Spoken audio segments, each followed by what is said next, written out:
리니어 프로블럼을 얘기했고, 그리고 난리니어에 와서 세퍼러블 이퀘이션을 얘기했죠. 그래서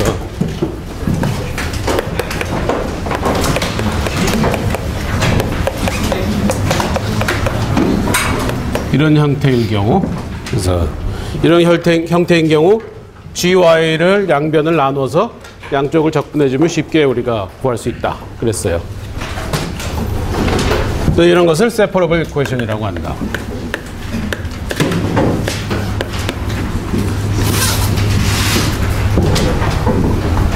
때때로 fx가 1인 경우가 있을 수 있을 거예요. 그죠? fx가 1이면은 조금 더 단순하죠. 그죠? 오른쪽이 이제 f의 적분이 아니라 그냥 x가 되겠지. 뭐 1의 적분이니까. 근데 그런 경우가 많이 발생합니다. fx가 1인 경우. 그래서 그것도 또 이름을 줘요. 많이 발생하는 경우에는 이제 자주 언급을 하게 되니까 우리가 이름을 주게 되는데, 이런 경우는 autonomous equation이라고 해요. 뭐 이름은 크게 중요하지 않고, 어쨌든 fx가 1인 경우도 많이 발생한다라는 것을 뭐 생각만 하고 있으면 돼요. 자, 그러면 이 세퍼러블 이퀘이션에 한번 어플리케이션을 한두 개 한번 보겠는데,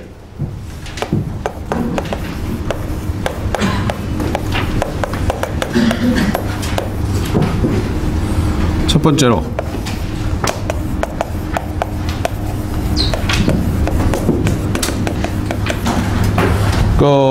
요즘 뭐 미사일이다, 뭐 우주선이다 말이 많죠. 핵까지도 핵, 뭐 미사일. 우리는 이제 로켓 쏴가지고 이름이 뭐였지? 우리가 쏜 그 위성 이름이 뭐죠? 나로. 결국은 성공을 했어요. 잘 됐는데. 이제 로켓은 출발하면 계속 추진력이 있습니다. 그죠? 추진력이 계속 있으니까 지구로부터 적당한 거리로 원하는 거리만큼 나갈 수 있어요. 컨트롤만 잘 되면. 그죠? 컨트롤이 이제 문제죠. 얼마나 컨트롤이 잘 되느냐가 문제인데, 컨트롤이 잘 된다면 계속 힘을 주기 때문에 나가는데 큰 문제가 없어요. 그런데 한 번의 힘으로 지구로부터 탈출을 할 수 있겠는가? 우리가 보통 돌을 던지면은, 돌이나 공을 던지면 올라갔다 이렇게 떨어지죠. 그 이유가 뭡니까? 만류 인력에 의해서 그런 거죠. 지구의 중력에 의해서 우리가 던지면은 계속 힘이 가해지지 않으니까, 그죠? 올라가다가 주어지는 힘은 지구가 당기는 힘밖에 없어서 결국은 떨어집니다. 우리가 던졌을 때. 좀 더 빨리 던지면은 조금 더 높이 뜨죠. 그죠? 그럼 매우 빨리 던지면 어떻게 될까? 매우 빨리 던지면은 지구로부터 이 공이 영원히, 이 돌이 영원히 멀어질 수 있는 어떤 속도가 있겠는가? 한 번 던지고 마는 겁니다. 힘을 계속 주는 게 아니에요. 힘이 계속 붙지도 않아요. 그러면 어떻게 생각하면 돌아올 것 같기도 하고, 어떻게 생각하면 아주 빨리 던지면 도망갈 것 같기도 해. 그죠? 여러분들 직관은 어때요? 아주 빨리 던지면은 천체에 다른 별이나 이런 것들은 없다고 생각하고, 다른 혹성이나 그런 것들은 없다고 생각하고, 행성이나 지구만 달랑 있다. 그래서 지구의 만류 인력만 생각을 한다. 그랬을 때 지구 표면에서 아주 빠른 속도로 수직 방향으로 공을 던졌을 때 아주 빨리 던지면은 돌아오지 않는 속도가 있을 것이다. 내지는 아무리 빨리 던져도 궁극적으로는 돌아올 것이다. 여론조사를 해볼까? 아무리 빨리 던져도 결국은 돌아온다고 그냥 그런 느낌이 오는 학생은 한번 손 들어보세요. 그냥 느낌이야, 느낌. 소수 있네. 영원히 돌아오지 않을 그러한 크리티컬 스피드가 있을 것이다. 손 들어보지. 더 많네. 그다음 굉장히 몸조심하고 손 안 드는 학생들도 많이 있고. 그래서 그걸 한번 봅시다. 지구만 있어요. 지구만 있을 때 우리가 탈출하는 그러한 속도가 있겠는가. 그러면은 우선 모델을 간단히 했으니까 우리가 고려해야 될 힘은 만류 인력 하나만 고려하면 되죠. 그죠? 만류 인력은 어떻게 적용하나? 두 개의 물체의 질량에 비례하고, 그 다음에 거리의 제곱에 반비례하죠. 뭐 실험 결과입니다. 논리적으로 설명도 가능하지만 어쨌든 실험 결과예요. 자, 그러면 여기 지구가 있어요. 그래서 지구가 9라고 가정하고 반지름을 캐피탈 R이라고 합시다. 한 16,500km 이 정도 되죠. 그다음에 물체를 빠른 속도로 수직 방향으로 던졌어요. 쏘거나 던졌다고 생각을 해보죠. 그래서 여기서부터 지구의 표면에서부터 어느 시각 t에 이 물체의 위치를 이 거리를 x라고 합시다. 그럼 x는 t의 함수예요. 그렇죠? 이니셜리 던져가지고 올라가다 다시 돌아올 수도 있고, 그렇죠? 웬만하면 다 돌아오죠. 이렇게 된다. 이 물체의 질량을 리들 m이라고 하고 이 지구의 질량을 캐피탈 m이라고 합시다. 그 다음에 이게 올라가는 방향이 있고 내려오는 방향이 있으니까 방향을 생각을 해야죠. 그래서 방향의 부호를 위로 향하는 방향을 플러스로 하고 아래로 향하는 방향을 마이너스로 하겠어요. 자, 그러면 요 현상에서 우리가 고려해야 할 힘은 아까도 얘기했지만 만류 인력밖에 없어요. 그죠? 그럼 만류 인력이 어떻게 되나? 만류 인력은 물체의 무게 곱하기 지구의 무게, 그죠? 나누기 지구에서부터 물체까지의 거리의 제곱. 근데 무게중심만 생각하면 되죠. 무게중심에서부터 거리를 생각하면 되죠. 무게중심은 9로 생각했으니까 중앙에 있어요. 그렇죠? 그렇다면은 무게중심에서부터 여기까지의 거리는 r 더하기 x입니다. 그죠? 그래서 r 더하기 x의 제곱에 비례해요. 비례하니까 비례상수 c가 있겠죠. 요게 이 시스템에서 이 물체에 작용하는 힘입니다. 그죠? 뉴턴의 제1법칙이 뭐죠? 관성의 법칙인가? 제2법칙이 힘에 대한 법칙이죠. 3법칙이 작용과 반작용의 법칙. 힘에 대한 법칙은 어떻게 되나? 힘은 질량 곱하기 가속도다. 그죠? 그래서 뉴턴의 제2법칙에 의해서 요 놈은 질량 곱하기 가속도입니다. 그죠? 이렇게 됩니다. 그래서 요것을 우리가 생각해 주면은 이제 요것만 생각해 주면 돼요. 물리적인 문제가 수학적인 문제로 바뀌었어요. 요것을 이제 고려를 하는데, 자, 비례상수를 생각하기 위해서 표면에서의 중력 가속도를 생각해 보죠. x가 0일 때, x가 0이면은 요 힘은 c 곱하기 m 곱하기 캐피탈 M 나누기 r의 제곱이에요. 그죠? 요 놈이 뭐가 돼야 됩니까? 지구 표면에서의 만류 인력은 m 곱하기 중력 가속도죠. 마이너스 9.8m/s 제곱. 그래서 m 곱하기 g예요. 마이너스 g가 되겠죠. g를 9.8로 보고 9.8로 놓고 9.8m/s 제곱으로 마이너스 mg 이렇게 돼요. 그러면 우리가 이 비례상수 c를 정할 수 있습니다. 그죠? c는 어떻게 되나? 그거 없어지고 c는 캐피탈 M 분의 R 제곱 마이너스 G 이렇게 되나? 그래요? 그래서 C 비례상수가 이렇게 됐습니다. 그러면은 힘은 MA는 마이너스 R 제곱 G 나누기 캐피탈 M 곱하기 리들 M 캐피탈 M 나누기 R 더하기 X의 제곱이에요. 그죠? 그러면 지구의 무게도 캔슬되고 요 M도 캔슬하고 그러면은 가속도는 마이너스 G R 제곱 나누기 R 더하기 X의 제곱입니다. 그러죠? 가속도는 뭔가? 속도의 순간적인 변화율이죠. 시간에 대한 순간적인 변화율이에요. 그러면은 dv dt입니다. 그죠? 시간이 변하면 속도가 변해요. 시간이 변하면 위치도 변하죠. 지금 저 현상에서. 그렇죠? 그러면은 중간에 위치라는 놈을 중간 변수로 매개 변수로 생각을 해주면은 dv dt는 dv dx 곱하기 dx dt가 되죠. 체인 룰에 의해서. 그죠? 그것들이 상관이 없는 거면 이런 행동을 하면 안 됩니다.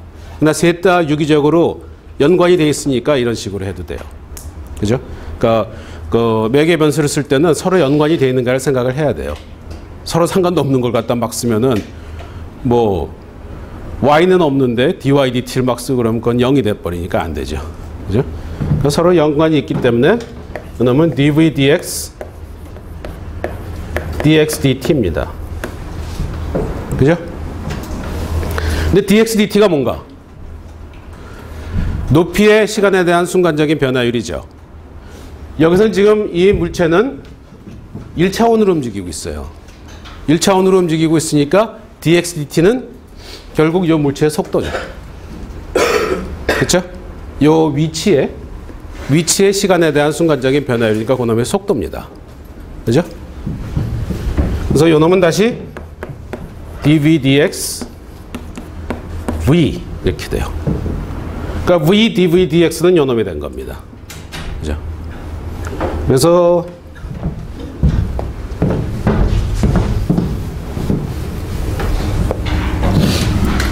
v dv dx는 어떻게 됐지? 마이너스 gr 제곱 나누기 r 더하기 x의 제곱 이렇게 됐어요. 그럼 이제 미분 방정식이에요. 퍼스트 오더 미분 방정식입니다. 퍼스트 오더 디퍼런셜 이퀘이션이 됐어요. 뭐 이건 이제 쉽게 풀 수 있죠. 그죠? 자, x를 0에서부터 적분을 해주면은 0에서부터 x까지 인테그레이션 0에서 x까지 v dv dx는 0에서 x까지 마이너스 gr 제곱 r 더하기 x의 제곱 이렇게 돼요. 요 놈은 dv dx dx니까 체인 룰 써주면 되죠. 그죠? 체인 룰 써주면은 요 놈은 어떻게 되나? v dv니까 뭐 2분의 v 제곱이 되겠죠. 2분의 v 제곱. v 제곱의 x에서의 속도. 그러니까 x에서의 속도의 제곱 빼기 0에서의 속도의 제곱이에요. 그죠? 2분의 vx의 제곱 빼기 v0의 제곱. 이렇게 돼요. v0이라는 건 뭔가? 지표면에서 우리가 공을 던졌을 때 처음에 준 속도예요. 그죠? 그 처음에 준 속도를 v0이라고 씁시다. 보통 그렇게 쓰니까. 그러니까 여기서 initially v0이라는 속도로 발사가 되었다. 이렇게 하면은 다시 쏘면은 v의 제곱 빼기 v0의 제곱 나누기 2입니다. 그다음 이건 뭐 적분이니까 어떻게 돼요? x가 지금 변수니까 x로 그럼 요거 뭐 적분하면 어떻게 되나? 그냥 r 더하기 x분의 1인가? 그죠? r 더하기 x분의 1이죠? 난 이런 거 잘 틀려서 여러분들한테 동의를 꼭 구해야 돼.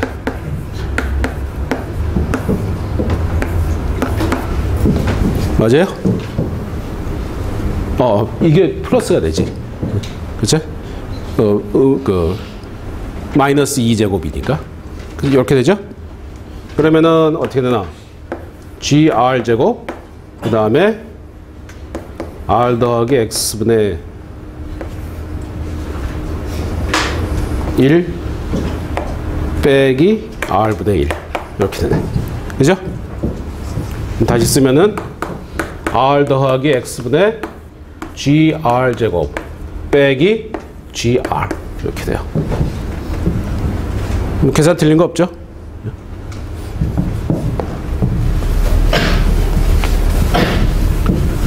그러면 자 이렇게 쭉 다 같으니까 처음과 끝이 같습니다. 처음과 끝이 같으니까 v제곱 빼기 v0의 제곱은 2를 곱해주면은 r 더하기 x 분의 gr 제곱 마이너스 2배의 gr. 네. 그죠? 그러면은 이렇게 되겠네요. 그죠? 그러니까 x라는 지점에서의 속도의 제곱은 이니셜 벨로시티의 제곱에다가 이놈을 더해주고 이놈을 뺀 것과 같아요. 그죠? 그러면 v는 뭐 어떻게 되겠나? 플러스 마이너스 루트 v0 제곱 더하기 2배의 g R제곱. 아니, 뭐, 요건 쓸 필요 없이 여기서 그냥 생각을 합시다. 이렇게 됐어요. 그래서 X라는 지점에서 속도는 요거 제곱 더하기 요거 더하기 요거예요. 근데 요 놈은 양수예요. 그죠? 항상 양수입니다. 만약에 이 물체가 지금 수직으로 발사가 됐는데 요 놈이 올라가다가 다시 떨어지려면은 속도의 방향, 속도가 플러스 방향이었다가 마이너스 방향이 돼야 되죠. 그러려면 중간에 속도가 0이 되는 지점이 있어야 되죠. 그죠? 만약에 중간에 속도가 0이 되는 지점이 전혀 없다면은 이 물체는 돌아오지 않습니다. 항상 속도가 양수니까. 그죠? 그렇다면은, 자, 요 놈도 양수고 요 놈도 양수예요. 그죠? 만약에 요 놈이 요 놈보다 크다면은, 그러면은 요 놈이 요 놈보다 크다면은 이 놈은 0이 될 수가 없죠. 그렇죠? 그러니까 어떻게 되나? V널의 제곱이 2배의 G 곱하기 R보다 크면은 이것은 속도가 0이 되는 지점이 전혀 없으니까 이 물체는 돌아오지 않습니다. 그죠? 그래서 V널의 제곱이 2배의 GR보다 크거나 같으면은 그러면은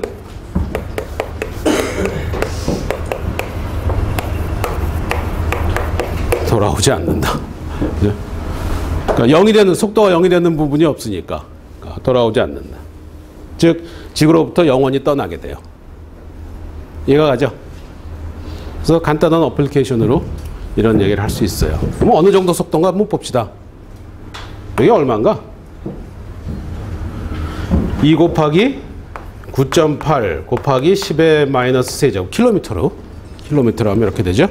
그 다음에 여기 R이 한 6,700? 그쵸? 6,700km. 그러면은 이거 대충 뭐 6.7로 잡고 6.7이고 요걸 10으로 잡고 20이죠. 20에다가 6.7이니까 한 135 정도. 그죠? 134 뭐 이 정도. 대충. 근데 V널의 제곱이 요거니까 그럼 V널은 대충 어떻게 되나? 이놈의 루트죠. 어떻게 어느 정도 돼요? 12보단 작고 11보단 클 거예요. 한 11.5. 단위는 어떻게 됩니까? 킬로미터 퍼 세컨드. 그러니까 초속 11.5km의 속도로 던지면은 이 돌은 지구를 떠난다. 이렇게 던질 수 있을까? 박찬호가 어떻게 던져요? 시속 150km인가? 시속이죠. 이건 초속이야. 이걸 시속으로 바꾸면 어떻게 돼요? 3,600 곱해주면 되겠지. 대충 한 4만 되죠. 그러니까 시속 4만 킬로로 던지면은 그러면은 안 돌아옵니다. 4만 킬로면 어떻게 돼요? 지구 한 바퀴죠. 그러니까 한 시간에 지구 한 바퀴 도는 속도로 돌을 던지면은 수직으로 던지면은 그 돌은 지구상으로 돌아오지 않습니다. 그렇게 된다는 거지 그렇게 할 수 있다는 건 아니에요. 좀 재미있는 example을 생각해 볼 수 있어요. 그 다음에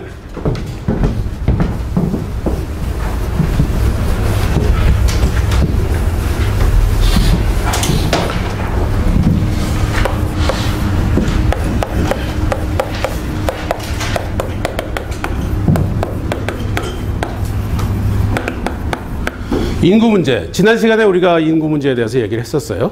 말서스 예를 들고 했었죠. 그래서 말서스가 욕을 많이 먹었다. 뭐 이런 얘기도 했고 그랬어요.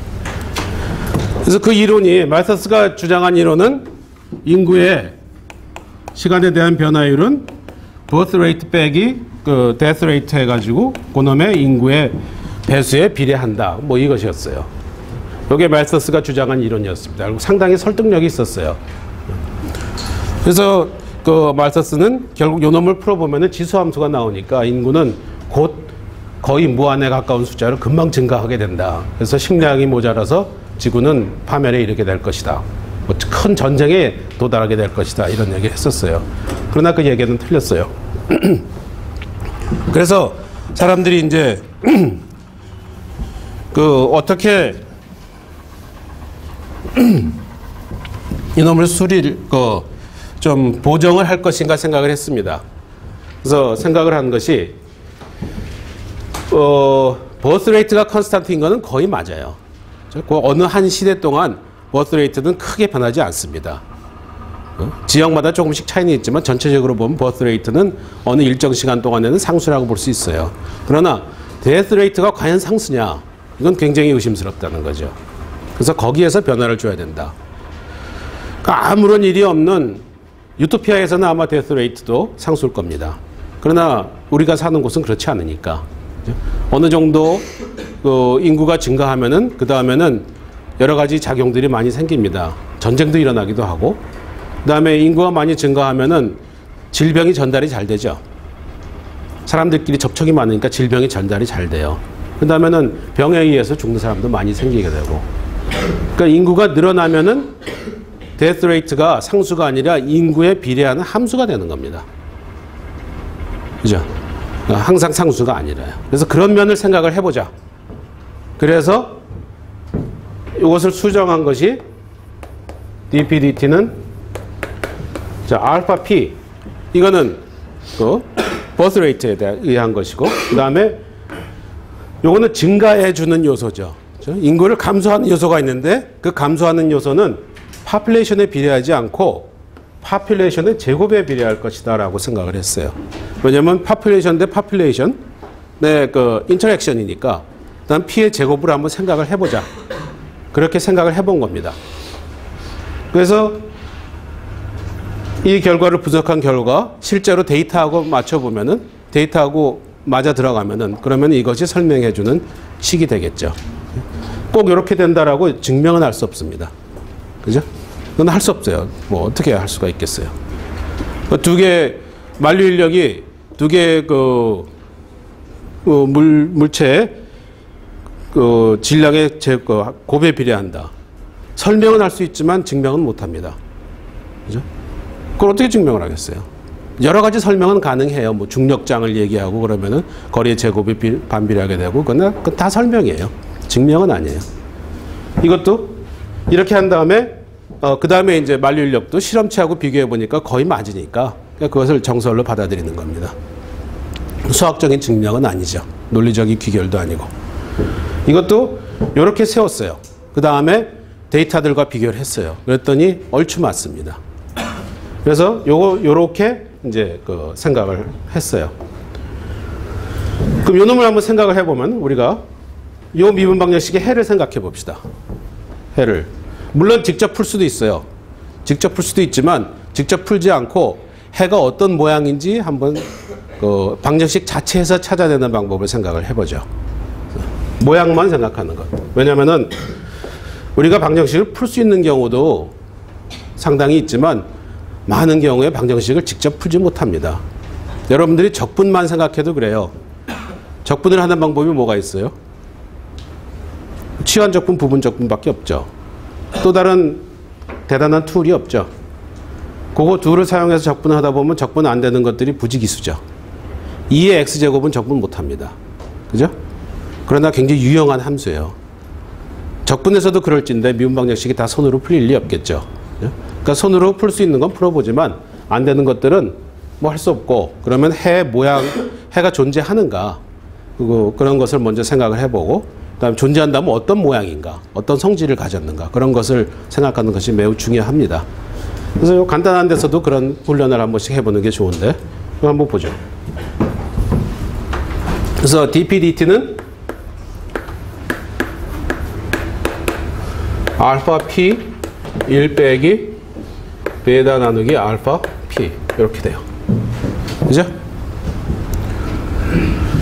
그러면 dpdt가 0이 되기 위해서는 p가 0이거나 p 또는 p가 베타분의 알파면 되죠. 그죠? 그러니까 p가 identically 0이거나 혹은 p가 알파 나누기 베타면, 그러면은 요 둘은 요 상수함수는 해가 됩니다. 그죠? p 대신에 0을 대입하면은 요건 0이죠. 0이라는 상수함수는 미분하면 0이니까 일단 요런 해가 있어요. 그 다음에 p가 베타분의 알파라는 상수라면은, 그러면은 베타분의 알파면 1이니까 1 빼기 1이니까 0이죠. 그죠? 그 다음에 상수함수니까 미분은 0이에요. 그러니까 요 상수함수도 해고 요 상수함수도 해요. 그리고 일반적으로 알파하고 베타를 비교해 보면은 베타가 숫자가 훨씬 적겠죠. 요게 파퓰레이션이라고 생각하면은. 그죠? 요건 P제곱이니까 P제곱에 의해서 감소한다 그러면 감소하는 요인의 상수는 많이 작을 거예요. 그래서 그냥 우리가 쉽게 속으로 베타는 알파보다 매우 작은 상수다라고 그냥 생각을 하세요. 편안하게. 자, 그럼 두 개의 일단 해가 있는데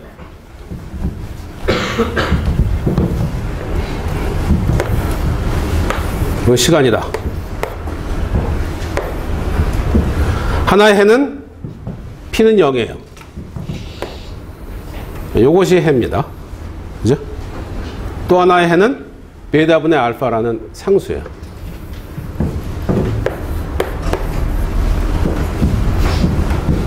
그럼 요것에 한번 요것이 의미하는 바는 뭔가 잠깐 생각을 해보면 P가 0이라는 얘기는 뭐예요? 파퓰레이션이 0이다. 파퓰레이션이 0이라는 얘기는 멸종했다는 거죠. 그래서 일단 멸종하면은 영원히 없다. 그런 얘기예요. 그쵸? 요건 뭐예요? 베타분의 알파. 파퓰레이션이 상수란 얘기예요.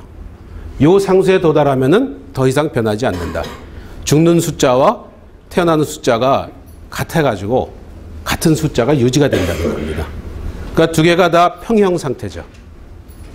물리에서 얘기하는 평형 상태. 물리나 화학에서 얘기하는 평형 상태예요. 이퀄리브리움. 일단 거기에 도달하면 변하지 않고 그 상태가 유지되는 거니까. 그러니까 요 둘은 이퀄리브리움 솔루션입니다. 그죠? 스펠링이 어떻게 나와?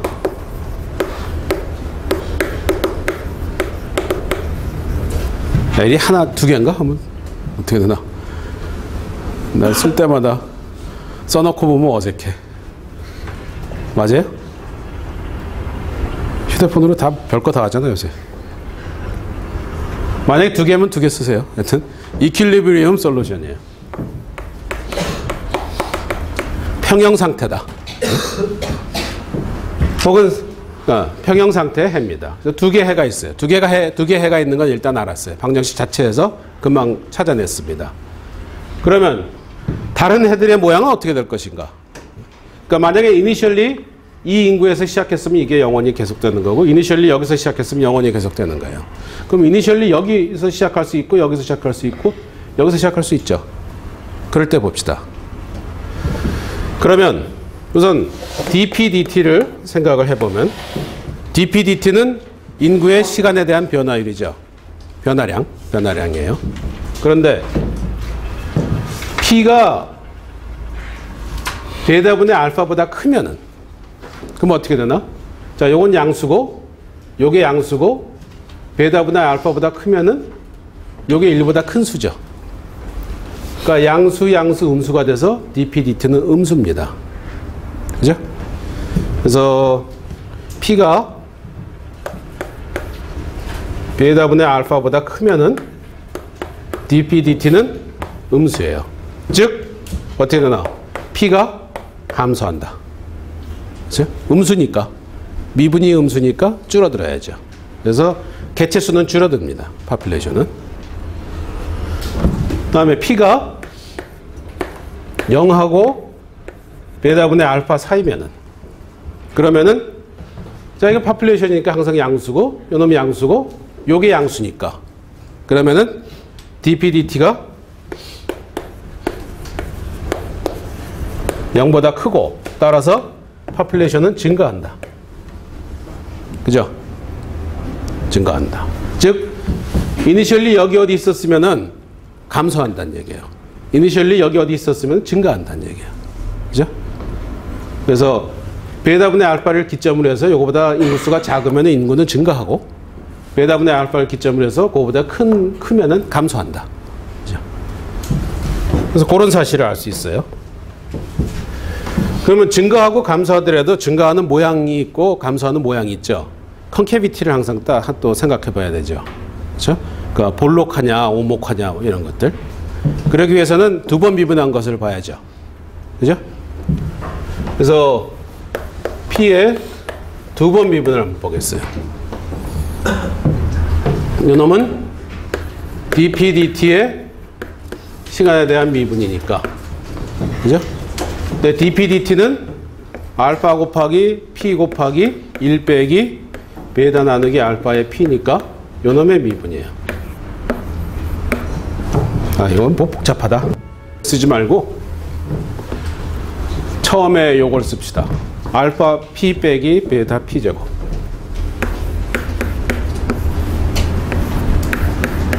요놈의 ddt야. 그렇죠? 그럼 요것은 알파 dp dt.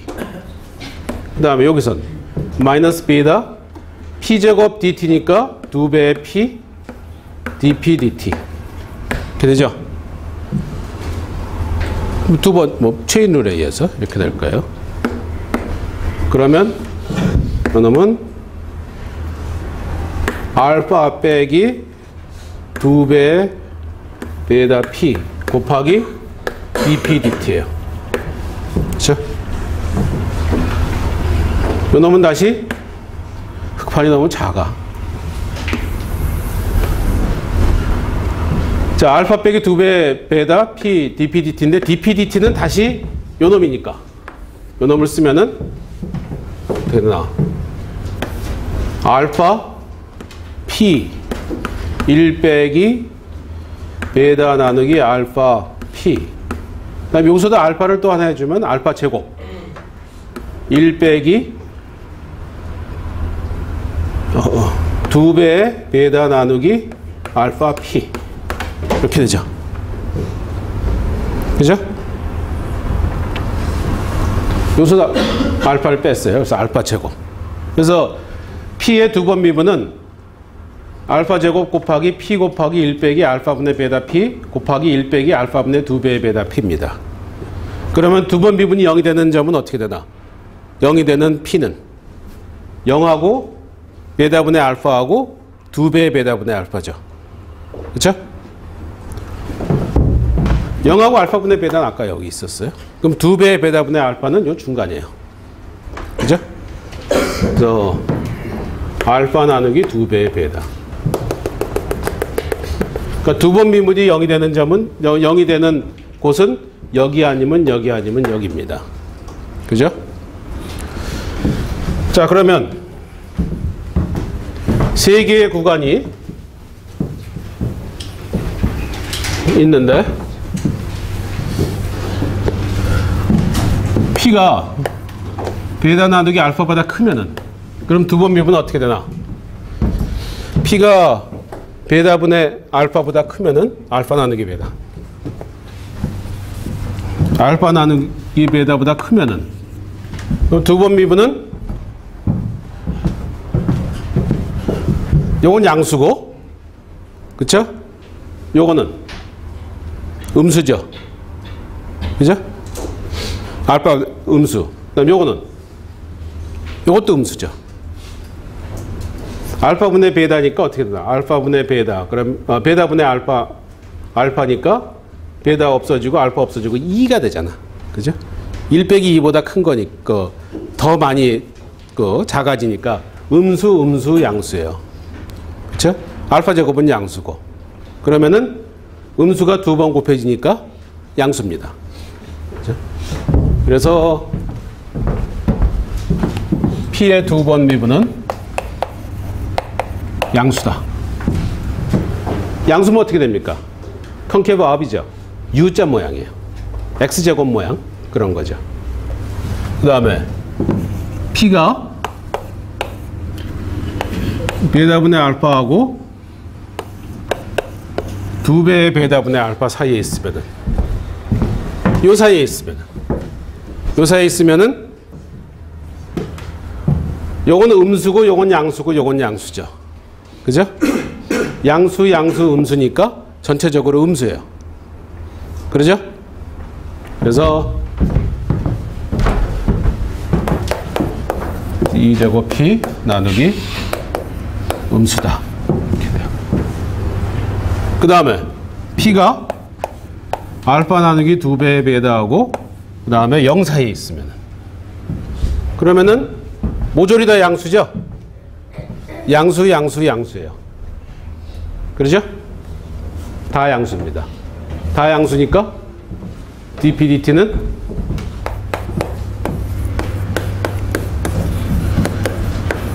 양수다. 이렇게 돼요. 자, 그러면은 dp dt에 대한 정보는 요 사이에서는 양수였고 요 사이에서는 음수여서 여기서는 감소하고 여기서는 증가한다. 그랬어요. 그런데 두 번 미분을 보니까 양수, 음수, 양수예요. 그렇다면 어떻게 됩니까? 요 구간에서는 증가하는데 컨케이브 다운으로 증가하고 이렇게 증가하고 요 구간에서는 컨케이브 업으로 증가하는 거죠. 그렇죠? 여기서는 감소하는데 컨케이브 다운으로 감소하는 겁니다. 컨케이브 업을 감소하는 거예요. 그렇죠? 두 번 미분이 0보다 크니까. 그러니까 처음에 이니셜리 파퓰레이션이 여기 있었다고 쳐봅시다. 예를 들어 이것이 100억이다. 근데 인구가 120억이다. 그러면 인구는 줄어듭니다. 어떤 이유에 의해서. 줄어드는데 줄어드는 모양이 X제곱처럼 컨케이브 업으로 줄어든다는 거죠. 감소하는데 이렇게 감소한다. 감소하면서 요놈을 만나지는 못해요. 요놈을 만나면은 해가 두 개가 되죠. 만나는 점을 이니셜 밸류로 생각했을 때 해가 두 개가 됩니다. 해가 두 개가 되면은 안 되니까. 만나지 못하고 뚫고 내려오지도 못해요. 그래서 이런 모양이 될 것이다. 그죠? 이니셜리 여기 있었다. 그러면은 시간이 감에 따라 증가합니다. 그죠? 증가하는데 증가하는 모양이 컨케이브 다운이에요. 그러니까 마이너스 X제곱 스타일로 증가를 해요. 그 모양이 이런 모양으로. 그래서 증가를 합니다. 이렇게 증가하는데 이것도 역시 여기를 만나지 못해요. 만나면 만나는 순간 고점에서의 이니셜 밸류를 생각하면은 해가 두 개가 돼버리니까 그러면은 모순에 다 다르죠. 그래서 만나지는 못합니다. 여기였다. 봅시다. 그럼 증가하죠. 그렇죠? 증가하는데 처음에는 컨케이브 업으로 증가합니다. 이렇게 증가하다가 여기서 변곡점을 맞이해서 그 다음에 컨케이브 다운으로 증가하는 거예요. 그렇죠? 그래서 모양이 이렇게 됩니다. 이해가 가요? 그러니까 이니셜 밸류가 여기 어디 있었으면은 S자 모양으로 증가를 하고 이니셜 밸류가 여기 있었으면은 이런 모양으로 증가하고 이니셜 밸류가 여기 있었으면은 이렇게 감소한다. 이렇게 보니까 그럴듯하죠. 그죠? 우리 직관하고도 많이 맞아 들어가요. 그러니까 두 개의 이퀄리브리엄이 있는데 하나의 이퀄리브리엄은 멸종이에요. 또 하나의 이퀄리브리엄은 평형 상태에 이르는 숫자입니다. 그래서 평형 상태보다 많으면 감소한다. 그리고 그것이 평형 상태로 다가온다. 평형 상태보다 작으면 증가한다. 그것이 그 평형 상태와 그 쪽을 향해서 이렇게 증가한다. 그러니까 우리 직관하고도 많이 맞아 들어가요. 그 두 개의 이퀄리브리엄이었었는데 하나는 요렇고 하나는 요렇습니다. 굉장히 다르죠. 그죠? 하나는 어떻습니까? 자기한테 해가 다가오게끔 만들죠. 그죠? 그래서 이런 해를 어트랙터라 그래요. 어트랙트가 무슨 말인가? 그냥 뜻으로 뭐 매력 있게 끌어당기는 그런 거죠. 끌어당기는 해입니다. 그건 끌어당겨요. 요것은 아니죠. 이런 걸 그래서 어트랙터라고 부르기도 하고, 그 다음에 이런 해는 스테이블 알테나라고 합니다. 스테이블이 우리말로 뭐예요?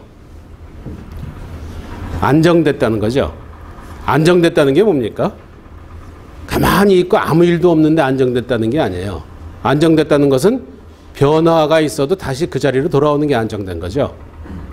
웬만한 변화가 있을 때 그 변화를 수용할 수 있는 걸 안정된다 그러는 거예요. 이런 해를 스테이블 솔루션이라고 합니다. 물론 여기서부터 시작하면 쫙 요게 유지가 될 텐데 처음에 이렇게 좀 떨어져서 시작을 했어. 그래도 요걸로 다가오기 때문에 요 해는 스테이블한 해입니다. 이해가 가죠? 무슨 말을 하는 건지. 요 놈은 처음에 0에서 시작하면은 이렇게 영원히 가요. 그러나 조금만 떨어져도 해 모양은 여기서부터 멀어져 갑니다. 그렇죠?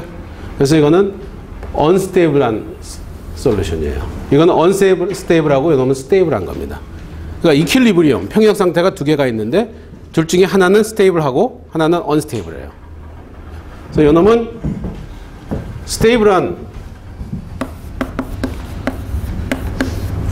솔루션이고 이 놈은 unstable한 그러한 이퀄리브리엄입니다. 그러니까 두 개의 이퀄리브리엄이 있다. 하나는 전혀 안정되지 못하게 굉장히 불안한 해고 또 하나는 굉장히 안정된 해다. 그래서 이렇게 설명을 했어요. 수학자가 이제 이렇게 얘기를 했습니다. 그러면 실제 실험하고 맞춰봐야죠. 실험인데 인간은 파퓰레이션 그 피리어드가 너무 크니까 다른 것으로 이제 실험을 했어요. 그래서 플라스크에 세균을 배양을 합니다. 세균을 배양을 하면은 처음에는 그 지수함수처럼 증가하죠. 2개가 4개 되고 4개가 8개가 되고 그러다가 점점 그것이 번식을 하면서 배설물이라든지 이런 것에 의해서 그 서로 안 좋은 작용을 해요. 그래서 이제 증가율이 확 떨어집니다. 그리고 어느 정도 숫자가 되면은 그 플라스크에서 더 이상 증가를 안 해요. 그래서 그것을 이거하고 비교해 보니까 거의 맞았어요. 거의 맞아서 요 놈이 파퓰레이션 다이나믹스에 대한 그 방정식으로 그 물론 특별한 경우에는 안 맞겠지만 일반적인 것으로는 그 이렇게 되리라고 다 이렇게 사람들이 수긍을 하고 있습니다. 실제 실험하고 맞아 들어가니까. 그리고 인구하고도 사실 좀 많이 맞아 들어가요. 처음에 뭐 인류가 낙원에 있었다. 낙원에서는 아무것도 없으니까 싸우지도 않고 막 늘어났죠. 막 늘어나겠죠. 그러나 그 다음에 이제 뭐 전쟁도 일어나고 그러니까 점점 처음에는 인구 증가의 속도가 굉장히 컸지만 어느 정도 지나면서 인구 증가의 속도가 점점 줄어듭니다. 그러나 증가는 하고 있어요. 그러니까 아직 우리는 여기까지는 안 갔어요. 그렇죠? 인구가 계속 늘어나니까. 그래서 뭐 사람들이 생각하기를 요 놈이 뭐 한 뭐 200억이다 뭐 이렇게 무책임하게 이제 책임은 지지 못하지만 그렇게 얘기는 하고 그렇게들 해요. 그래서 아직 우리는 여기까지 도달 안 했습니다. 만약에 그 여기를 넘어서면은 그러면 그때는 감소하죠. 전체적으로. 그렇게 됩니다. 그 감소하는 요인은 여러 가지가 많아요. 또 쥐 같은 경우도 쥐도 이렇게 보면은 배에서 갑자기 쥐들이 때로 탈출하는 경우가 있다 그러죠. 바다에 떨어지고 자살도 하고 그 자살한다 그러네 쥐들이. 근데 그 이유 중에 단위 면적당 쥐의 파퓰레이션이 어느 정도 이상이 되면은 뭐 완전한 증명이 안 됐겠지만 쥐들끼리의 텔레파시에 의해서 쥐들이 미친답니다. 정신이 제정신이 아니게 된대요. 그러다 보면 자살도 하고 그런다 그러더라고. 근데 그렇게 되기까지에는 그 배가 굉장히 낡아야죠. 그 쥐가 그렇게 번식하는 것은 번식할 정도가 되려면 그 배는 굉장히 오래되고 낡아야 됩니다. 그러니까 쥐가 그렇게 자살하고 탈출하면 그 배는 파산한다 그러죠. 그러니까 쥐가 탈출했기 때문에 파산하는 게 아니라 다른 원인에 의해서 두 가지 현상이 같이 생기는 거예요. 배가 너무 오래되고 낡았어. 그러다 보니까 쥐가 많이 번식했어요. 그래서 쥐도 탈출을 하고 같은 원인, 배가 오래되고 낡아서 이 배는 파산하는 거예요. 그러니까 쥐가 나갔기 때문에 파산하는 게 아니라 다른 원인에 의한 두 가지 같은 결과가 생긴 거죠. 때때로 우리가 그런 오류를 범할 때가 많아요. 원인은 여기 있어. 두 개의 결과가 있어요. 그러면은 마치 이 두 개의 결과가 서로 인과관계에 있는 것처럼 얘기를 할 때가 있습니다. 또 의도적으로 그렇게 해서 사람을 속이는 경우도 있어요.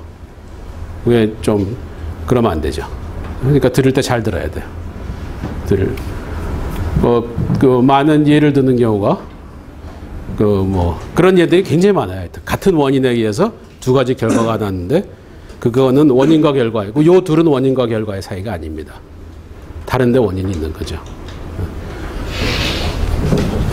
오늘 여담이고 그래서 이런 것들을 생각을 할 수 있어요.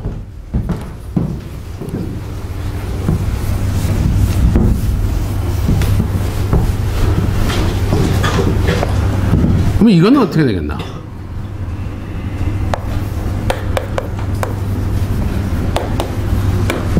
자, y 프라임 sin y.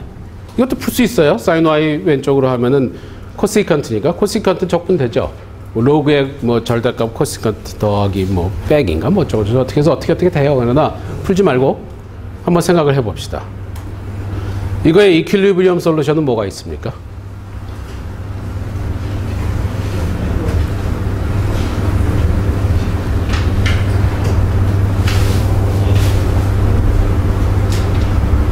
이퀄리브리엄 솔루션은 아까 어떤 거였어요? 상수해였죠. 그죠? 한번 거기에 도달하면 변하지 않는 것. 그러니까 상수해예요. 상수해가 뭐가 있나?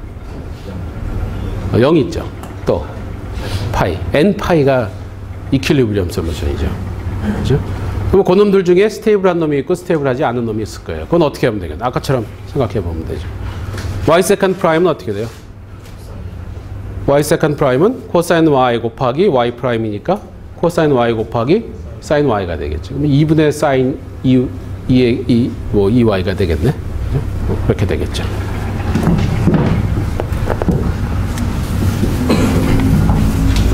그래서 이런 example들을 생각을 할 수 있어요. 그 다음에 separable equation을 생각을 했고, 그러니까 non-linear equation을 생각을 하는데 non-linear는 항상 뭐든지 손으로 이렇게 해결할 수는 없다. 할 수 있는 부분은 우리가 하는 것이다. 근데 나머지는 다른 방법으로 컴퓨터를 이용하거나 이런 테크닉을 사용해서 또 다른 수학적인 방법을 생각해서 해의 모양을 생각한다 그랬어요. 그래서 separable을 생각했고, 그 다음에 exact equation. non-linear equation 중에 우리가 손으로 해결할 수, 직접 손으로 풀 수 있는 그런 경우입니다. 그래서 y''은 fxy, 일반적인 first order differential equation이에요. 그럼 이놈을 이렇게 한번 써봅시다.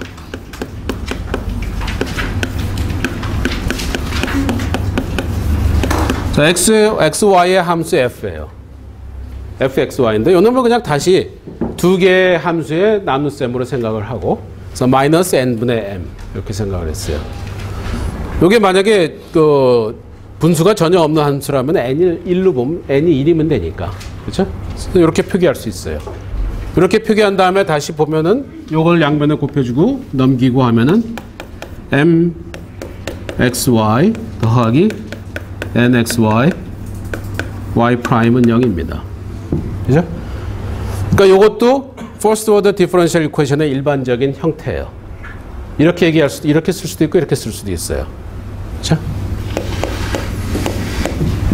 general form인 거죠. first order differential equation의 general form이 요것도 되고 이렇게 쓰기도 한다. 그죠? 근데 y 프라임은 dy dx니까. 그죠? 그러니까 요걸 다시 쓰면은 mxy nxy dy dx입니다. 그러니까 요것과 요것은 똑같은 표기예요. 똑같은 표기인데 요 놈을 편의상 어떤 여러 가지 이유가 있어요. 여러 가지 이유가 있어서 mxy dx 더하기 nxy dy는 0이라고 씁니다. 뭐 쉽게 생각하면 x와 y가 둘 다 시간의 함수다. 그러면은 이건 그런 식으로 표현이 가능하죠. 우리가 1학년 때도 그런 식의 표현을 여러 번 봤어요. 그래서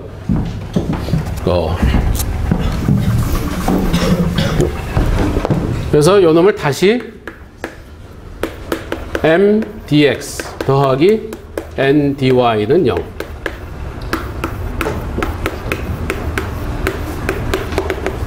편의상 이렇게 표기합니다. dx, dy 자체는 사실 엄밀하게 수학적인 의미는 없죠. 그죠? 물론 부여하면 되겠지만 되게 dy dt, dx dt 이렇게 되죠. 그래서 그러나 이렇게 표기를 한다. 그래서 편의상 f'은 fxy를 이렇게 표기하기도 하고 이렇게 표기하기도 하고 이렇게 표기하기도 한다. 그래서 이렇게 표기를 했을 때, 그래서 일반적인 미분 방정식의 형태를 이렇게 표기를 하기로 했을 때, 만약에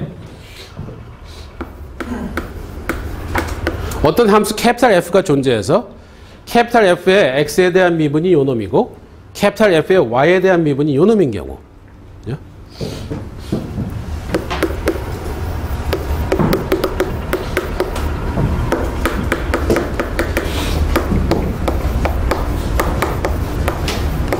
캐피탈 F의 X에 대한 미분이 캐피탈 M이고 그리고 캐피탈 F의 Y에 대한 미분이 캐피탈 N이 되는 그러한 캐피탈 F가 존재한다면은 그러면은 어떻게 됩니까? 어떤 좋은 일이 발생하냐면은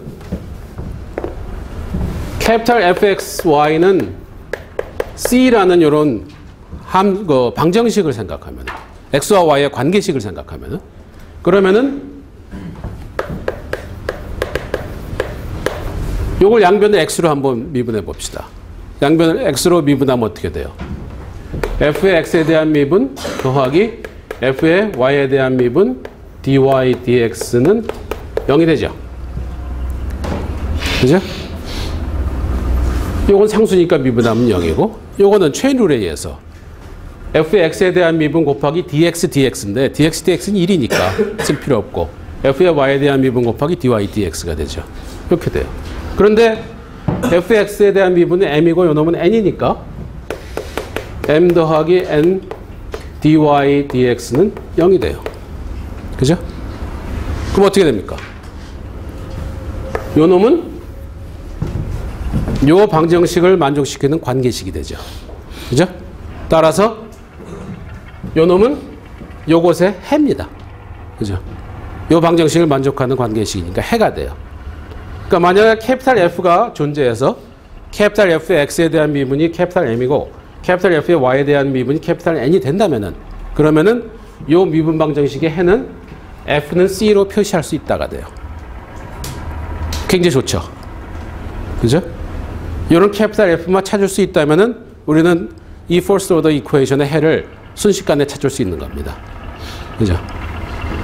그래서 이렇게 되는 경우를 따로 분리해서 우리가 이름을 주고 그것을 exact equation이라고 해요. 그래서 exact equation은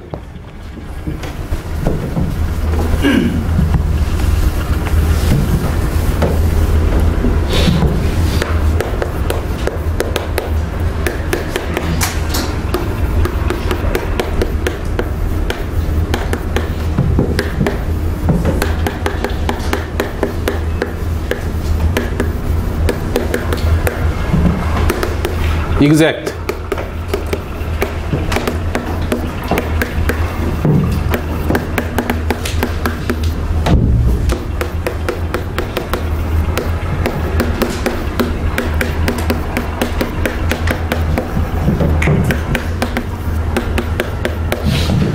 캐피탈 F의 X에 대한 미분이 M이고 캐피탈 F의 Y에 대한 미분이 N이 되는 그러한 캐피탈 F가 존재하면은 exact equation이라고 한다. 그리고 이때 이 미분 방정식의 해는 캐피탈 F는 C가 되는 겁니다. 그죠? 그래서 그렇게 이름을 줬는데 그럼 당연히 exact equation이 되면 굉장히 편하다는 걸 알았어요. 그러면 언제 exact equation이 되겠느냐? 그게 당연한 질문이겠죠. 모든 경우 다 된다면은 좋긴 하겠지만 그럴 리가 없겠죠. 그러면은 요 놈이 되는 경우가 있습니다.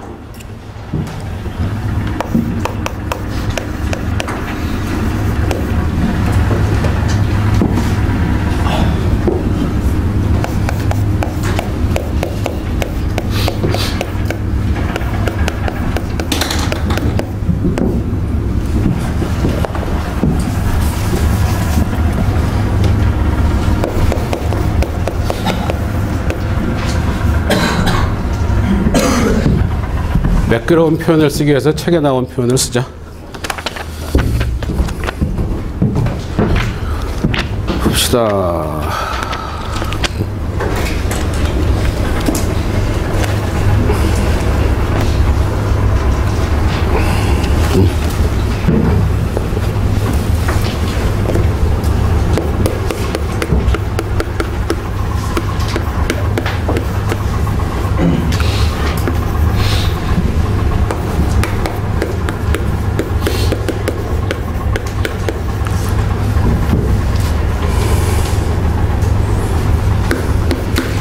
줄여서 쓰자.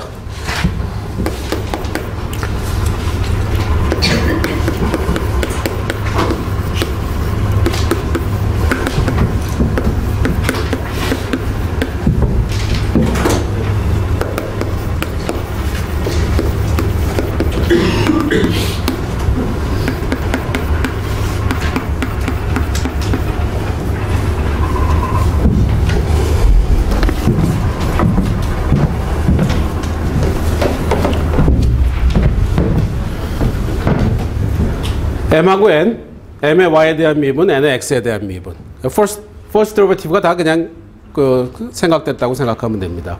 이들이 다 연속이면은 주어진 구간에서 이 미분 방정식이 고려되는 구간이 있겠죠.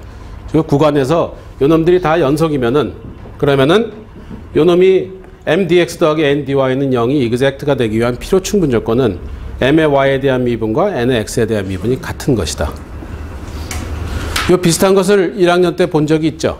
1학년 수학에서. 어디서 나왔습니까? conservative field에서 나오죠. 그렇죠? 2차원에서. 그거하고 같아요. 어쨌든 요놈의 y에 대한 미분과 요놈의 x에 대한 미분이 같은 것이 요 이퀘이션이 exact가 되기 위한 필요 충분 조건이다. 그러니까 요놈이 exact면은 y에 대한 미분과 x에 대한 미분이 같아지고 그리고 exact가 아니면 y에 대한 미분과 x에 대한 미분이 다르게 된다. 그렇게 된다. 이렇게 돼요.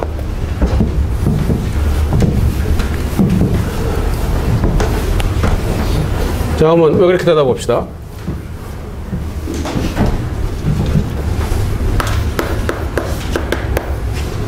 이쪽 방향부터 보죠. exact하다고 가정을 해요.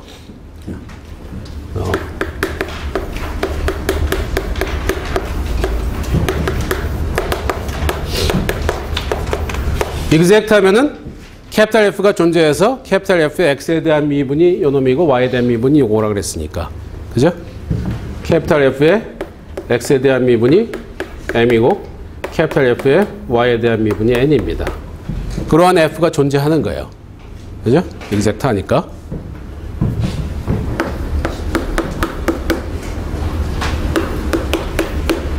이렇게 돼요. 그러면 M의 Y에 대한 미분은 어떻게 되나? 그거는 캐피탈 X의 X에 대한 미분의 Y에 대한 미분이죠. 그죠? 그리고 캐피탈 F의 미분이 다 연속이니까 그러면 요건 미분의 순서를 바꿔도 되죠. 그죠? 미분의 순서를 항상 바꿀 수는 없습니다. 그러나 미분한 것이 다 연속이면은 그러면은 두 번 미분할 때 미분의 순서를 바꿔도 돼요. 그죠? 1학년 때도 배웠죠. 그리고 그때는 아마 증명 없이 대충 배웠을 거예요. 그러나 여러분들 해석학을 들으니까 해석학에서 엄밀하게 증명을 합니다. 함수 자체가 연속이고 그 다음에 그것에 한 번 미분이 다 연속이면은 그러면 두 번 미분이 가능할 때 두 번 미분은 순서를 바꿔도 됩니다. 그러니까 x를 먼저 하고 y를 나중에 해도 되고 y를 먼저 하고 x를 한 경우에 둘이 같아요. 그러나 그렇지 않으면은 이 둘이 다른 경우도 있어요. 그 조건이 다 만족이 안 되면 좀 특별한 example들이 있습니다. 자, 그럼 요거는 순서를 바꿔도 돼요. y를 먼저 하고 x를 나중에 해도 됩니다. 캐피탈 F의 미분이 다 연속이니까. 그죠? 그럼 이건 어떻게 되나? F의 y에 대한 미분은 n이니까 n의 x에 대한 미분이다. 그죠? 그래서 m sub y, m의 y에 대한 미분과 n의 x에 대한 미분은 같아져요. 그래서 exact면은 m의 y와 n의 x가 같다. 다음 거꾸로.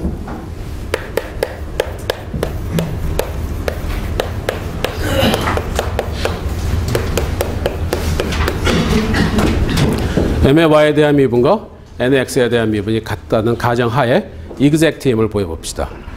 그러면 exact임을 보이기 위해서는 캐피탈 F의 존재성을 보여야 됩니다. 그렇죠? 어떤 캐피탈 F냐면은 X로 미분해서 M이 되고 Y로 미분이 돼서 N이 되는 캐피탈 F의 존재성을 보여야 돼요. 그죠? 그러면 캐피탈 F를 M을 X로 미분한 것. 뭐 어느 점에서 하나 뭐 미분했다고 치죠. 더하기 HY라고 놓읍시다. X는 아무거나 정했어. 뭐 0이 포함되면 0으로 해도 되고 상관없어요. 어느 점에서 X까지 캐피탈 M을 적분하는 것. Y를 상수로 보고. well defined 되죠. 캐피탈 M은 주어진 놈이고 연속 함수니까. 연속 함수면 적분이 되죠. 그죠? well defined 돼요. 더하기 어느 Y의 함수 H. 이렇게 캐피탈 F를 놔보죠. 그러면은 캐피탈 F의 X에 대한 미분은 어떻게 돼요? 요 놈을 x로 적분하고 미분하니까 m이 되죠. 그래요? 그 다음에 요건 y만의 함수니까 x로 미분하면 0입니다. 그죠? 이렇게 돼요. 그래서 캐피탈 F를 이렇게 놓을 수 있어요. 그래서 놨어. 그러면은 캐피탈 F의 존재에서는 요 H를 찾아주면 되죠. H만 찾아주면 끝납니다. 이제 찾을 수 있느냐 없느냐는 해봐야 알겠지만. 그러면 H를 찾기 위해서 캐피탈 F의 Y에 대한 미분을 보겠어요. 그러면 주어진 조건에 의해서 캐피탈 F를 Y로 놓으면은 요 놈은 이제 N이 되기를 우리가 바라는 겁니다. 그죠? N이 되기를 바라는 거예요. Y로 미분을 해주면은, 자, 요걸 Y로 미분하면 어떻게 되나? round Y, integration, x0에서 x, m dx 더하기, 이렇게 되죠? 그죠? 요건 Y만의 함수인데 Y로 편미분하는 것은 그냥 Y의 미분이죠. 그죠? 그래서 요 놈은 다시 H 프라임이라고 볼 수 있습니다. 여기서 프라임은 d dy y로의 미분이에요. 이건 어떻게 되나? 0에서 x0까지 x. 지금 그 캐피탈 M이나 캐피탈 N에 대해서 주어진 조건이 굉장히 좋아요. 그렇기 때문에 요 미분을 적분을 한 다음에 미분을 하나, 미분을 먼저 하고 적분을 하나 같습니다. 다 연속이기 때문에. 그리고 그 폐 구간에서 연속이면은 유니폼리 컨티뉴어스 하죠. 이 3, 4학년 학생들은 해석학에서 다 배웠을 거예요. 여러분들이 해석학을 배우고 있으니까 이제 그런 것들을 다 배울 겁니다. 유니폼리 연속이고 하면은 이것이 안으로 들어가도 상관없어요. 항상 그렇게 되는 건 아닙니다. 그러나 지금 캐피탈 M이 함수로서의 조건이 워낙 좋기 때문에 적분을 하고 미분을 하나, 미분을 하고 적분을 하나 같아요. 그런 것들을 해석학에서 이제 다 배울 겁니다. 그러니까 그거는 거기서 하도록 하고, 그래서 m sub y dx h 프라임 y가 돼요. 네. 그러면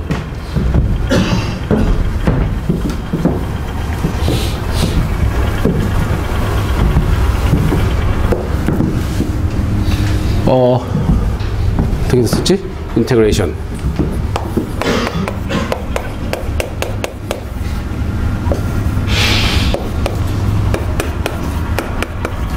요게 f의 y에 대한 편미분인데 요 놈이 n이 되게 하는 h를 우리가 찾아주면 되는 거죠.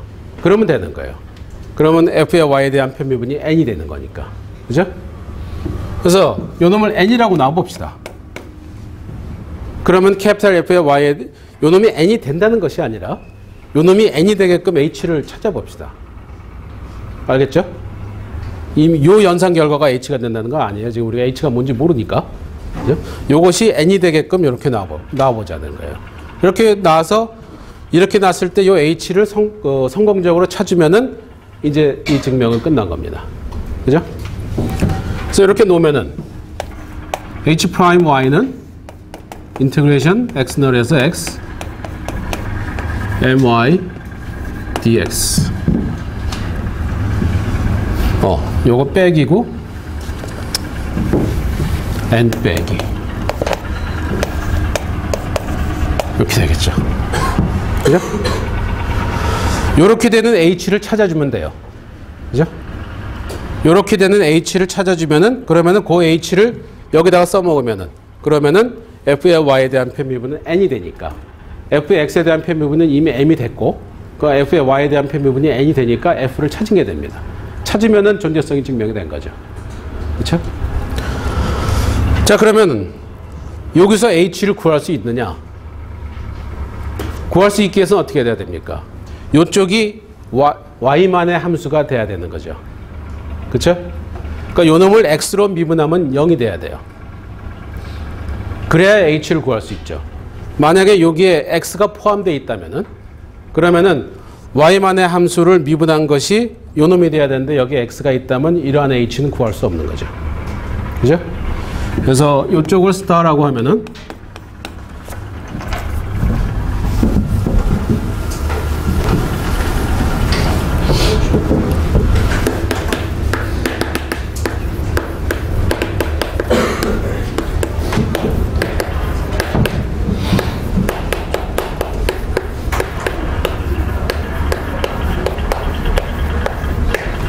0이 돼야만 한다.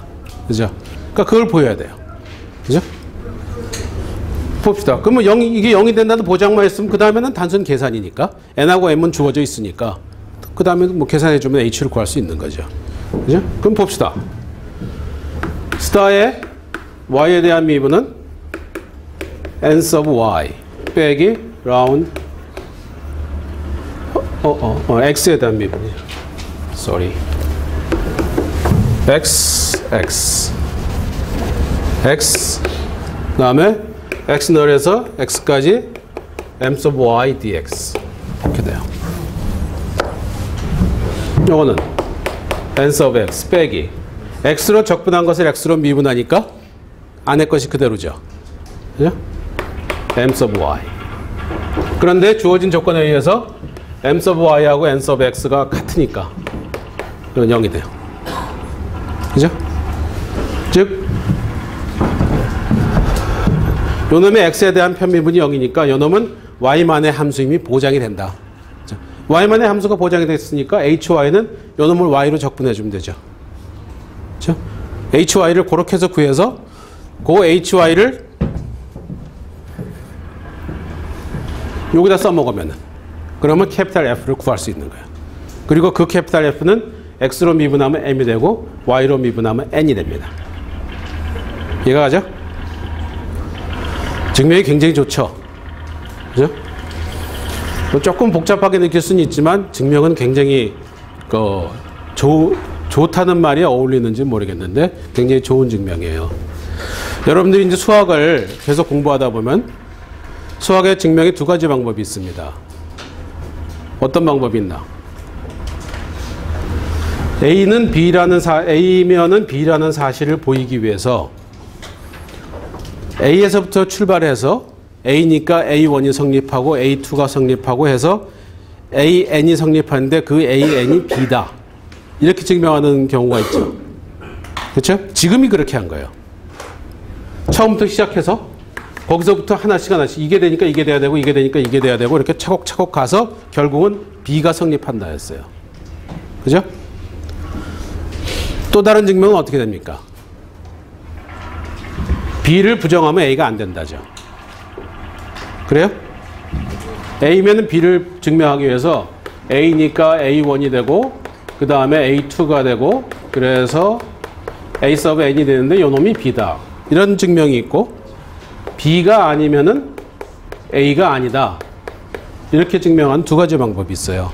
많은 경우에 증명은 이렇게 합니다. 그렇죠? 여러분들이 증명을 2학년 학생들은 앞으로 수많은 증명을 보게 될 거고 점점 고학년이 될수록 증명을 많이 보게 되는데 수학적인 증명에 거의 대다수는 이렇게 돼요. 이렇게 증명되는 경우가 그렇게 흔치 않습니다.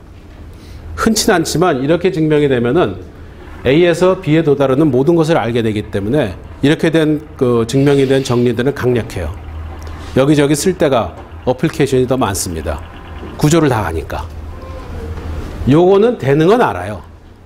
A면 B다라는 건 알지만 그 중간 과정이 사실 잘 모릅니다. 그래서 그 단편적인 사실에 머무는 경우가 많아요. 꼭 100% 그렇다는 건 아니에요. 그런 경우가 많아요. 그래서 이런 식의 증명이 되면은 그 정리들은 쓸모가 많습니다. 대표적인 예가 테일러 정리예요. 여러분들 1학년 때 교양수학에서 테일러 정리 증명할 때 그것도 이렇게 증명하죠. 수학에서 가장 많이 쓰이는 강력한 가장 큰 도구가 테일러 정리입니다. 실제 생활에 그 이론적인 것 말고. 근데 테일러 정리가 그런 이유 중에 하나가 이런 증명이 돼서 그래요. Constructive Proof라고 합니다. 이런 걸.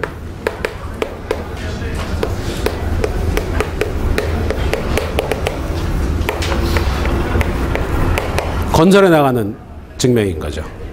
그래서 지금 이 경우도 그래요. 그래서 상당히 쓸모가 있어요. 이런 정리들은. 근데 이렇게 증명되는 경우가 그렇게 흔치는 않습니다. 그래요. 하여튼 exact equation은 캐피탈 F가 존재해서 그놈의 x에 대한 미분이 m이고 그놈의 y에 대한 미분이 n이 되는 경우다. 그런 경우에 그 방정식의 해는 캐피탈 F는 c가 된다. 그리고 그렇게 exact가 되기 위한 필요 충분 조건은 m의 y에 대한 미분과 n의 x에 대한 미분이 같은 것이다. 다음 시간에 합시다.